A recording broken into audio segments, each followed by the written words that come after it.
Hi అండి. మా పాపకి కరివేపాకు రసం అప్లై చేసిన తర్వాత షాంపూ కోసం ఇప్పుడు నేను 1 టేబుల్ స్పూన్ మెంతులు, 1 టేబుల్ స్పూన్ రైస్‌ని 3 అవర్స్ ముందుగా నానబెట్టుకున్నానండి. దీంట్లో ఒక షాంపూ ప్యాకెట్‌ని అయితే మిక్స్ చేస్తున్నానండి.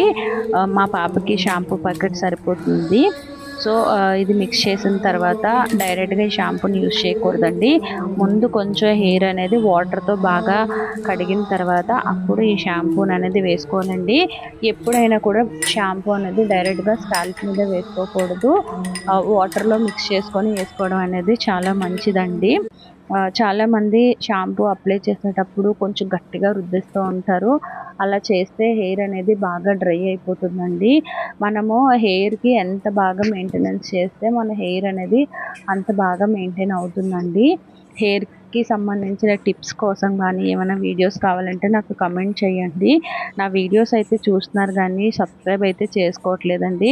దయచేసి నా వీడియోస్‌కి సబ్స్క్రైబ్ చేసుకోండి. థ్యాంక్ యూ అండి. ఈ వీడియోలో కొంచెం వాయిస్ అనేది డిస్టర్బెన్స్ వస్తదండి. మాకిక్కడ చర్చ్ ఉండడం వల్ల వాయిస్ అనేది రికార్డింగ్ చేయటం అవ్వట్లేదండి. సారీ అండి. Sorry for the inconvenience.